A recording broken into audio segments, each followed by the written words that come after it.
Hello everyone. I hope कि आप सब लोग बहुत अच्छे होंगे। आज हम लोग पढ़ेंगे डिस्कवरी ऑफ न्यूट्रॉन।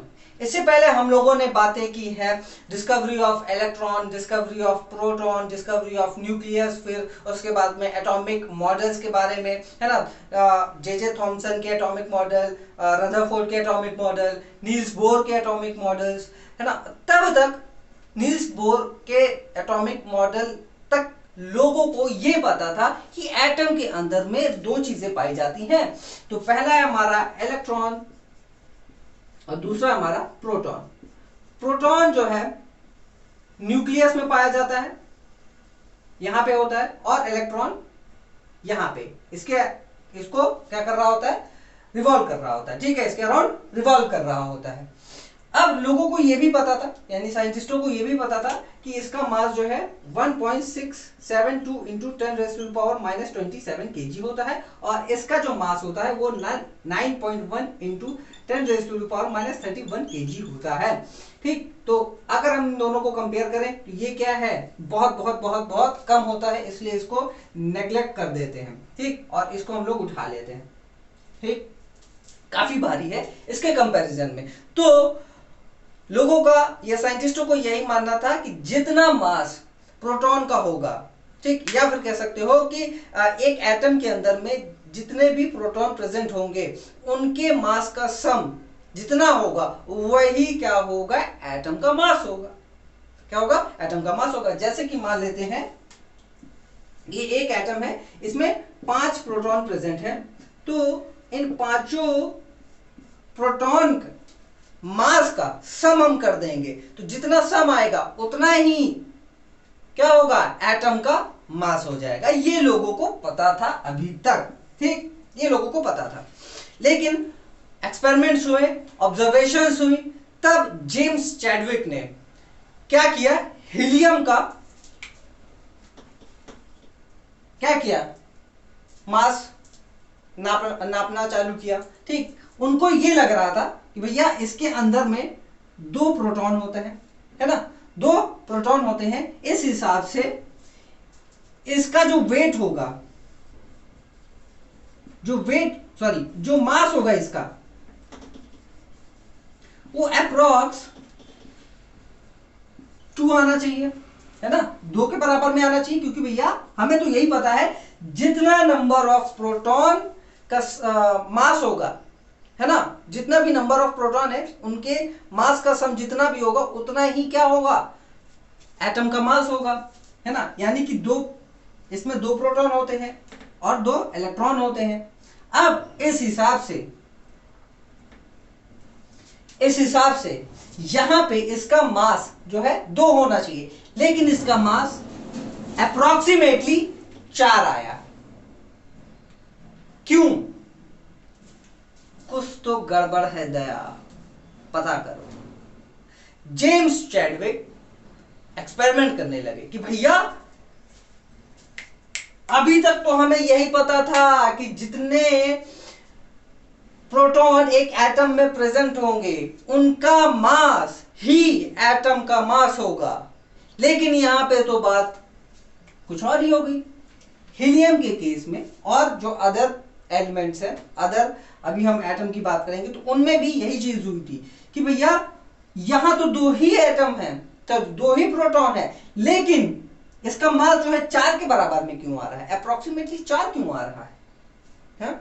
आना चाहिए 2, लेकिन यहां पे 4 क्यों आ रहा है? एक्सेप्ट हाइड्रोजन का एक ऐसा केस है जिसका मास जो है प्रोटॉन के बराबर में ही आ रहा था। ठीक, जितना प्रोटॉन उतना ही उसका मास, लेकिन यहां पे जो बाकी के एलिमेंट्स है उनका जब मास किया गया, ठीक है, तब यहां पे क्या हुआ, कैलकुलेशन सबकी गड़बड़ हुई। तो जेम्स चैडविक ने इसका पता लगाया। कैसे? इन्होंने क्या किया, बेरिलियम को उठाया। ठीक, बेरिलियम को उठाया, कह सकते हो कि बेरिलियम के न्यूक्लियस को उठाया, हाँ, और इस पे अल्फा पार्टिकल का बॉम्बार्डमेंट करवाया।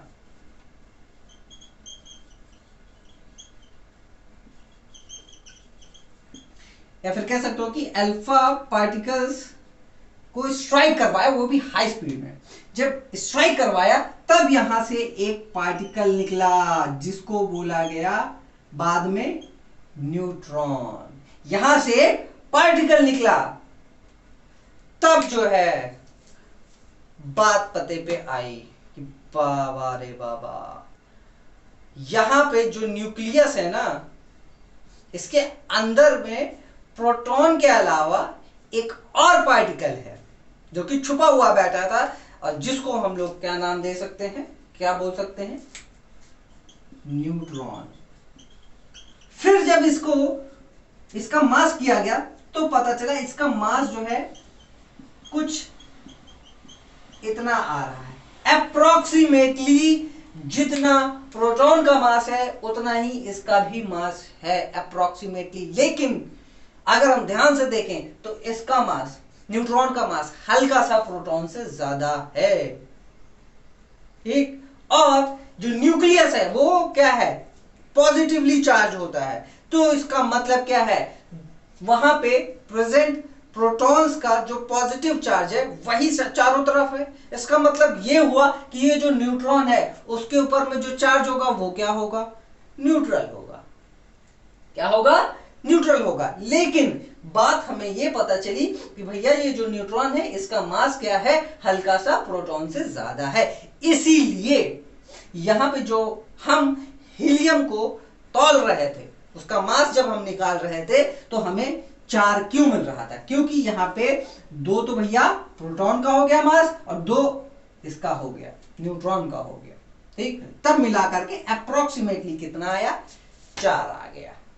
अब देखो यहां पे जेम्स चैडविक ने बताया कि भैया ये जो न्यूक्लियस है इसके अंदर में प्रोटॉन के साथ साथ में एक और बंदा है, मतलब पार्टिकल है जिसको हम लोग न्यूट्रॉन बोलते हैं।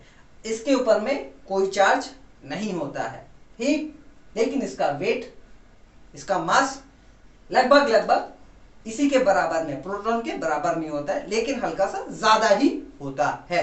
तो यहां पे हो गई हमारी न्यूट्रॉन की खोज। अब जब न्यूट्रॉन की खोज हो गई तब क्या हुआ कि एक थ्योरी लिखी गई, एटॉमिक थ्योरी लिखी गई, मॉडर्न एटॉमिक थ्योरी जिसे बोला जाता है। तब वहां पे चीजें बताई गई कि जो एटम होता है, क्या है वो एटम जो है, क्या है, 3 सब एटॉमिक पार्टिकल्स में डिवाइड हो सकता है, इलेक्ट्रॉन, प्रोटॉन एंड न्यूट्रॉन।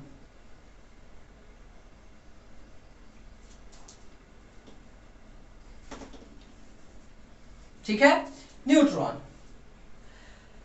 फिर उसके बाद में यह भी पता चला कि atom can be created and destroyed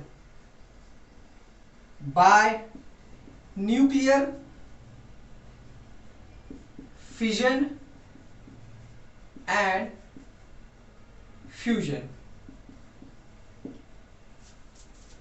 ये बात हमें पता चली, ठीक, कब, ये न्यूट्रॉन के खोज होने के बाद में, तब लिखी गई मॉडर्न एटॉमिक थ्योरी। फिर उसी के बाद में बहुत सारे साइंटिस्टों ने खोजबीन की और बहुत सारी चीजें पता चली, जैसे कि आइसोटोप, है ना। डेल्टन ने बताया था कि जो भी एटम होगा, ठीक है, कोई एक एलिमेंट है, उसका जो एटम होगा, जैसे कि मान लेते हैं कि ये गोल्ड है, तो उसका एलिमेंट जो होगा, उसके अंदर जो एटम होगा वो क्या होगा, हर रिस्पेक्ट में सेम होगा, उसका मास सेम होगा, उसका कह सकते हैं कि प्रोटॉन सेम होगा, उसके न्यूट्रॉन सेम होंगे, उसके अंदर में जो भी पार्टिकल्स होंगे वो क्या होंगे, सब सेम होंगे। इसका मतलब है, मतलब डेल्टन को तब ये नहीं पता था कि भैया इलेक्ट्रॉन प्रोटॉन होता है।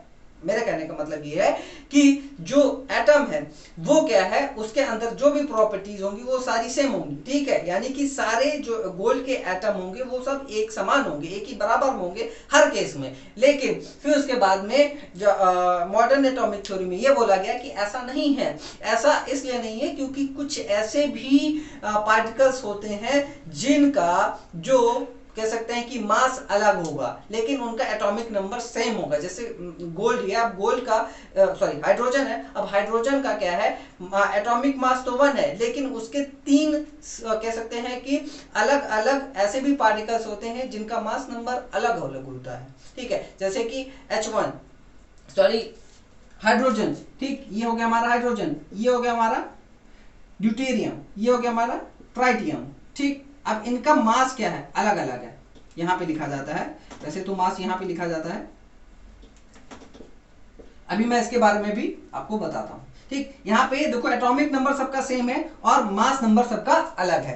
अब यहां पे बात हो रही है मास नंबर की, तो वो भी मैं आप लोगों को बता देता हूं। ठीक है, तो यहां पे आ गया हमारा मॉडर्न एटॉमिक थ्योरी। ठीक, मॉडर्न एटॉमिक थ्योरी,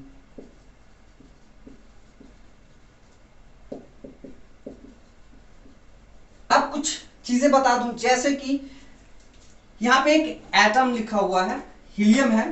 ठीक,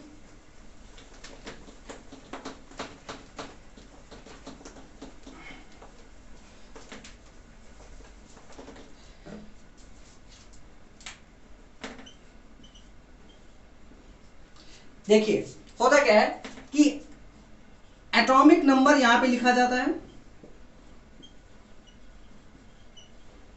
ये हो गया 2। ठीक, हीलियम का एटॉमिक नंबर कितना है, 2, यानी कि इसके अंदर में 2 प्रोटॉन होंगे। ठीक, ये जो नंबर रिप्रेजेंट किया जाता है वो होता है number of protons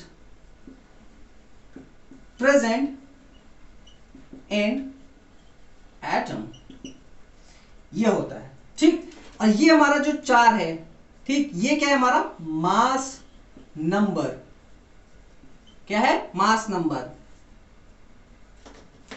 general representation देख लेते हैं, ये हो गया हमारा Z और ये हो गया हमारा A। A है हमारा मास नंबर, ये है हमारा एटॉमिक नंबर। एटॉमिक नंबर क्या होता है, atomic number equals to number of protons, और mass number equals to number of protons plus number of neutrons. तो मास नंबर किसके बराबर में होता है, नंबर ऑफ प्रोटॉन्स के प्लस नंबर ऑफ न्यूट्रॉन्स के बराबर में होता है।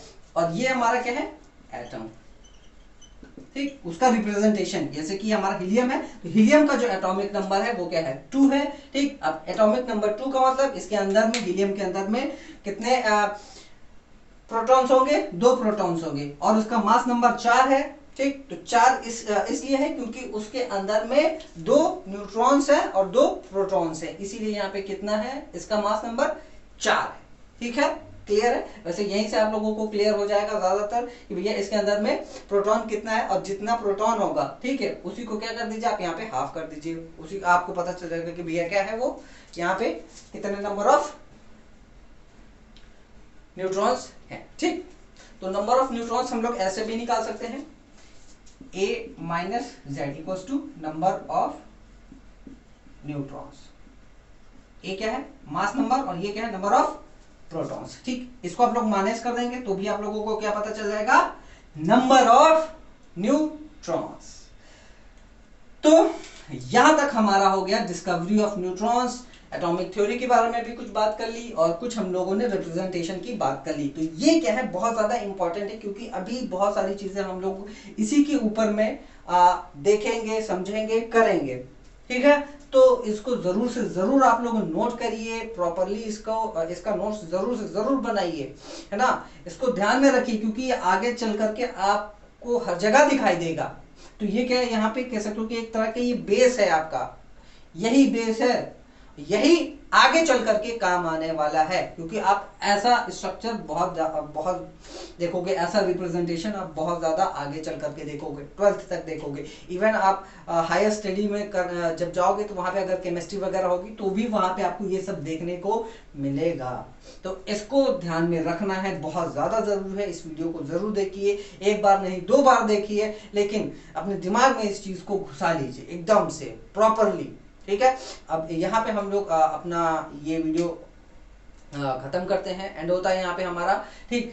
लेकिन मैं यही कहूंगा कि आप क्या करिए, प्रॉपरली इसके नोट्स बनाइए, मन लगा करके पढ़िए। कोई क्वेश्चन होता है, कोई क्वेरी है, तो आप क्या करिए, कमेंट बॉक्स का यूज करिए। साथ ही साथ में हमने डिस्क्रिप्शन बॉक्स में टेलीग्राम चैनल की लिंक दे रखी है, तो वहां पे आप आकर के हमसे क्वेश्चन पूछ सकते हैं। और टेलीग्राम चैनल पे ही मैं नोट्स भी प्रोवाइड कराता हूं, तो आप नोट्स भी डाउनलोड कर सकते हैं वहां पे। अगर कोई वीडियो की आपकी रिक्वेस्ट होती है तो मैं उस पर भी काम करूंगा। बस आपको क्या करना है, मन लगा करके पढ़ना है। इस वीडियो को अपने दोस्तों के साथ में भी शेयर करना है। नए हो तो लाइक शेयर जरूर करो, सब्सक्राइब भी करो। मिलते हैं हम लोग नेक्स्ट वीडियो में, तब तक के लिए बाय बाय, टेक केयर।